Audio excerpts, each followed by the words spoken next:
بسم اللہ الرحمن الرحیم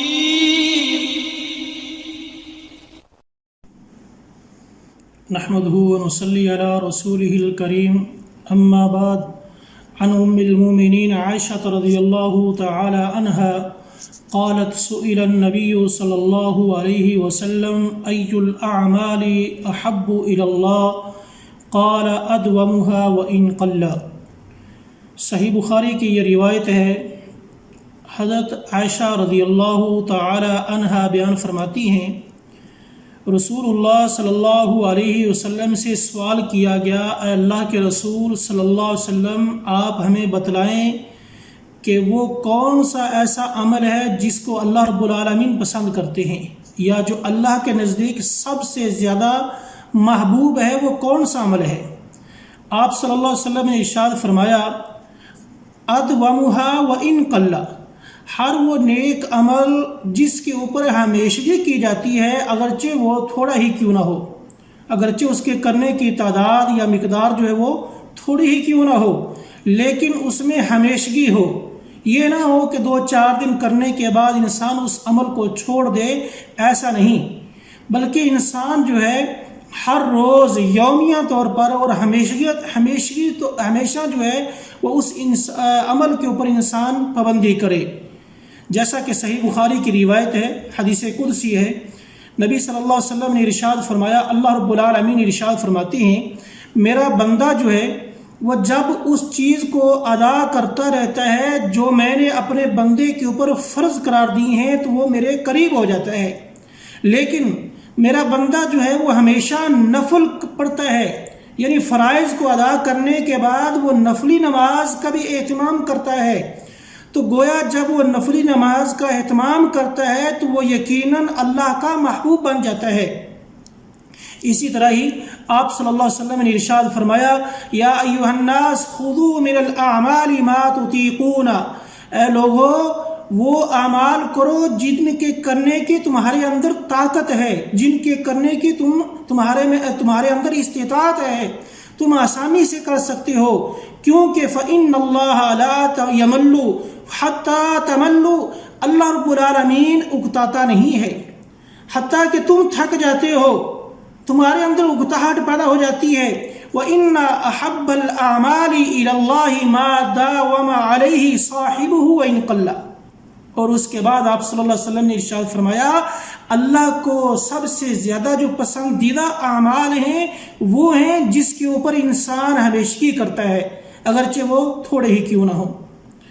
اسی طرح ایک مرتبہ حضرت عائشہ رضی اللہ تعالی عنہ بیان فرماتی ہیں کہ ان کے پاس ایک عورت بیٹھی ہوئی تھی، اچانک باہر سے نبی صلی اللہ علیہ وسلم تشریف لائے اور آپ نے اس کے بارے میں دریافت کیا، آپ کو بتلایا گیا کہ اللہ کے رسول، یہ وہ عورت ہے جو رات کو سوتی نہیں ہے،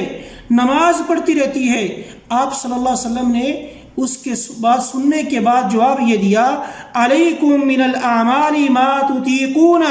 فواللہ،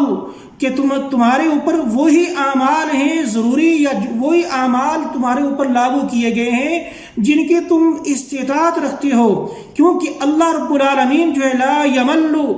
یمل اللہ حتی تملوا، کیونکہ اللہ رب العالمین اکتاتا نہیں ہے، اللہ کو اکتاہٹ نہیں پیدا ہوتی بلکہ تم تھک جاتے ہو، کیونکہ جو دین جو ہے سب سے بہترین دین جو ہے وہی ہے جس کے اوپر ہمیشگی کی جائے۔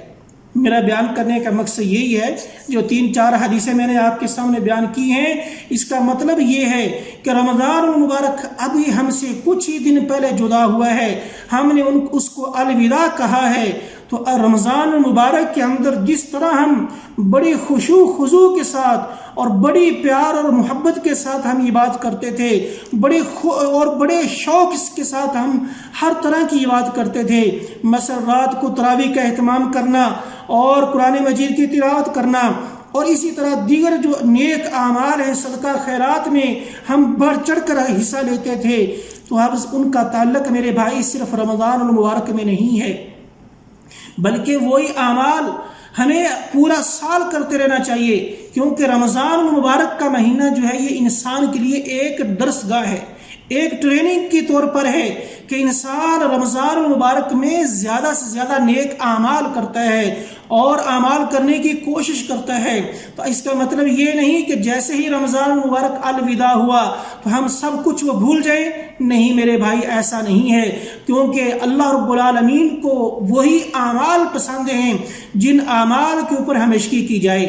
آپ رات کے وقت قیام کریں، جتنا آپ کو اللہ نے استطاعت دی ہے، 2 رکعت، کم از کم 2 رکعت ہوں، 2 رکعت ہوں، 4 رکعت ہوں، یا سنت کے مطابق 11 رکعت تہجد کی نماز پڑھی جائے،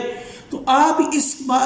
تہجد کی نماز کو مت ضائع کریں۔ اسی طرح قرآن مجید کی تلاوت ہے، ہمیشگی کریں، ایک معمول بنا لیں کہ میں نے ہر روز اتنی تلاوت کرنی ہے، اور جن کو قرآن مجید آتا ہے وہ قرآن مجید کو ترجمے کے ساتھ پڑھنے کی کوشش کریں۔ تو میرے بھائی، ہر طرح کے نیک اعمال کریں، صدقہ خیرات کریں۔ اب اس کا مطلب یہ نہیں کہ رمضان المبارک کے بعد صدقہ کرنا منع ہے، رمضان کے بعد لوگوں کو کسی کی کوئی ضرورت نہیں میرے بھائی، محتاج اب بھی ہیں جیسا رمضان میں بھی تھی، اور اسی طرح رمضان کے بعد بھی وہ موجود ہیں، ان کے ساتھ خیر خواہی کی جائے، ان کے ساتھ ان پر صدقہ خیرات کیا جائے، ان کے ساتھ تعاون کیا جائے، کیونکہ وہ لوگ ہمارے تعاون کے مستحق ہیں۔ ہم میں سے ہر ایک انسان کو، جس کو اللہ نے استطاعت دی ہے، جو صاحب حیثیت ہے، وہ اپنی طاقت کے مطابق نیک اعمال کرے، صدقہ خیرات کرے، اگر کسی کو ضرورت ہے وہ زکوٰۃ ادا کرے۔ تو میرے بیان کرنے کا مقصد یہی ہے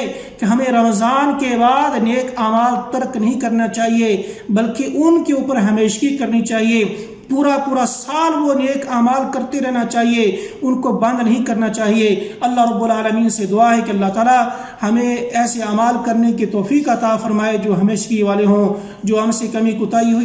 ہو گئی اپنی رحمت سے معاف فرمائے۔ آخر دعوانا الحمدللہ رب العالمین۔